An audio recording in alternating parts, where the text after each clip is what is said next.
What would you say if a cop got in your face tonight and pushed you to give up your rights in under 10 seconds? One bad answer can turn a simple stop into a search, a seizure, and charges you never saw coming.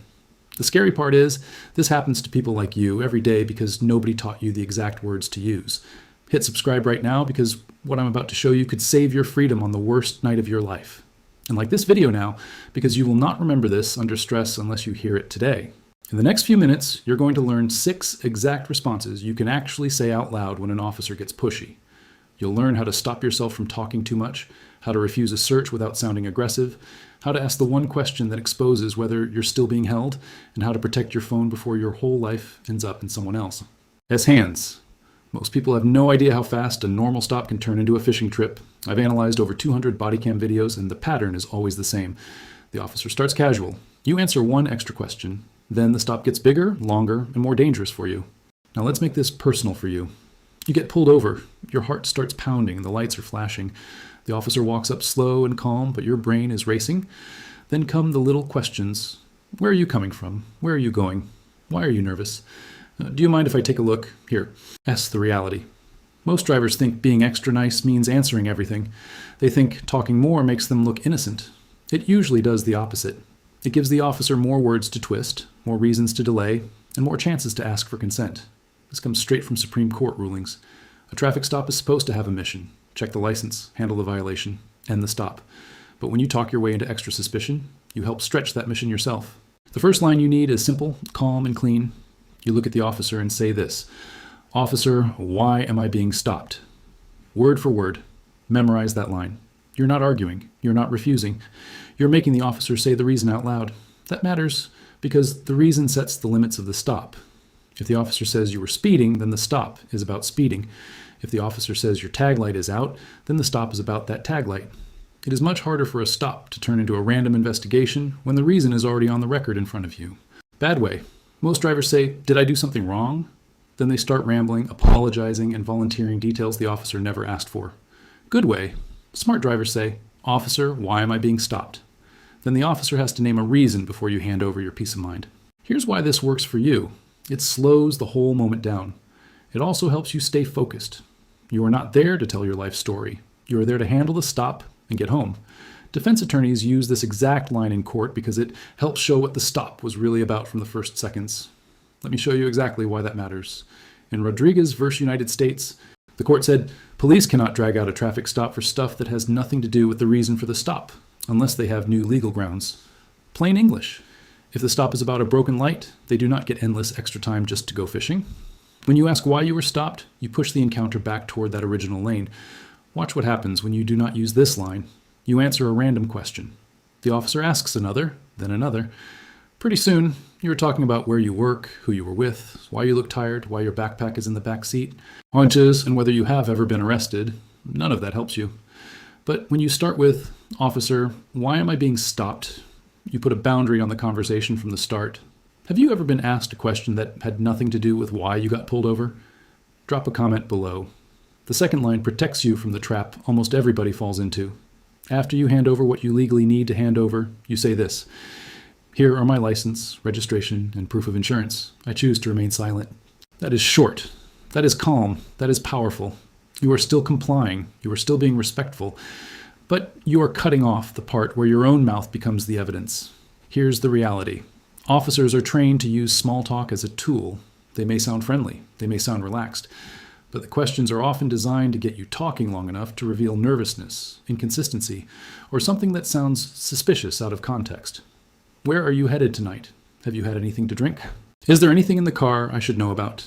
Who owns this vehicle? Why are you shaking? You need to understand this. Your answers do not have to be lies to hurt you. Even true answers can be used in ways you never expected. Bad way.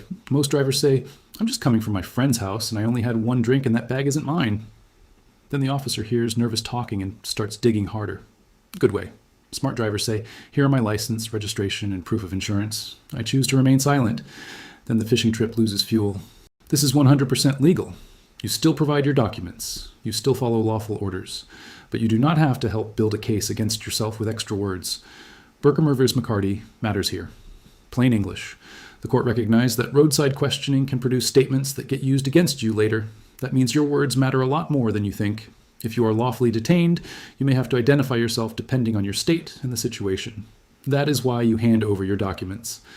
But you do not need to answer every casual question that follows. Former police officers have confirmed this works because silence changes the whole feel of the stop. Instead of a chat, it becomes a formal encounter with limits, and that helps you. You're not being rude. You're being smart. You're giving the officer what the law requires, and nothing extra. The third line may be the biggest lifesaver in this whole video. Here's exactly what you say. Officer, I do not consent to any searches. Word for word. Memorize that line. Say it calmly, say it clearly.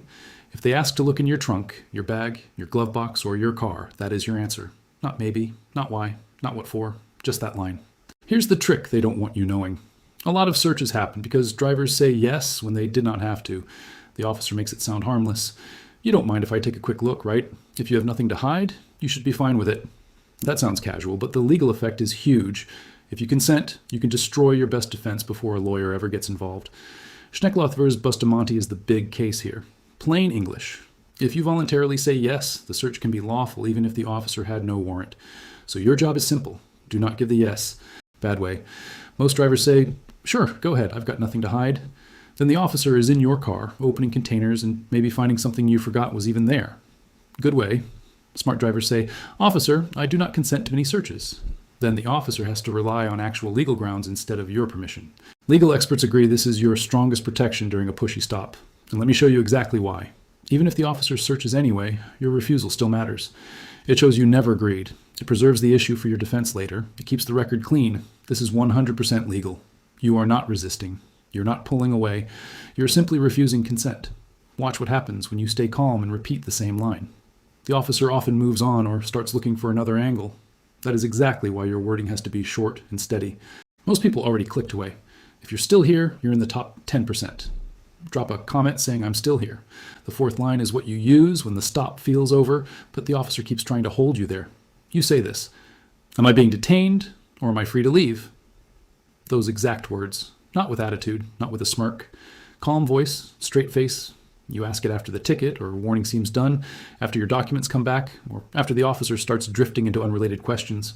This line matters because a lot of people sit there and keep talking when they could have ended the whole encounter. If the officer says you're free to leave, you leave. If the officer says you're still detained, now the detention is clear and out in the open. That matters later. In simple English, the law cares whether a reasonable person in your spot would feel free to end the encounter.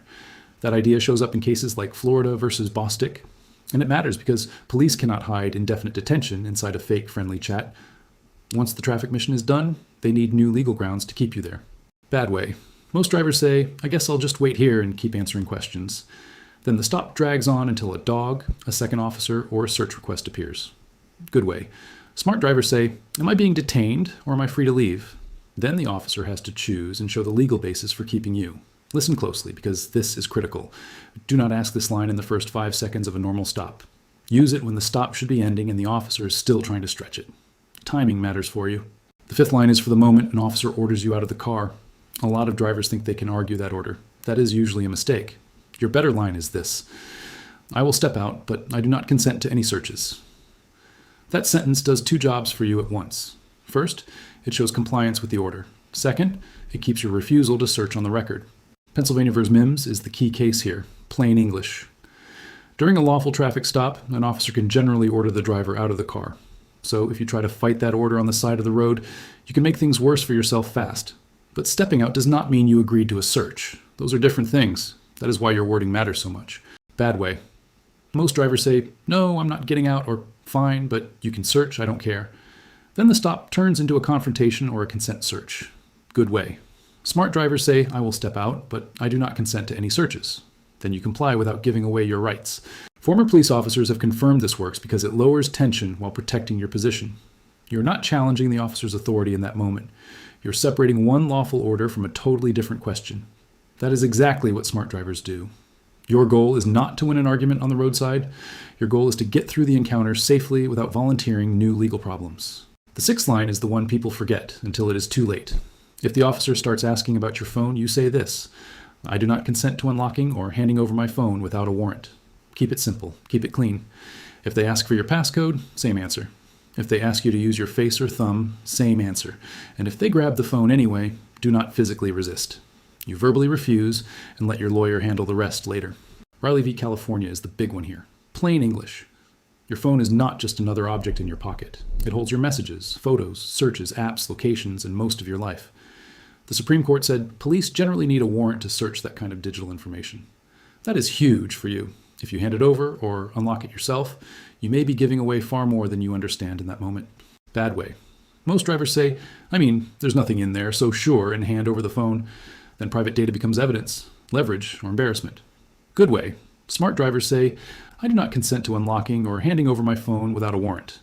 Then your private life stays protected unless the law truly allows more. This comes straight from Supreme Court rulings, and it matters, because your phone can expose years of your life in seconds.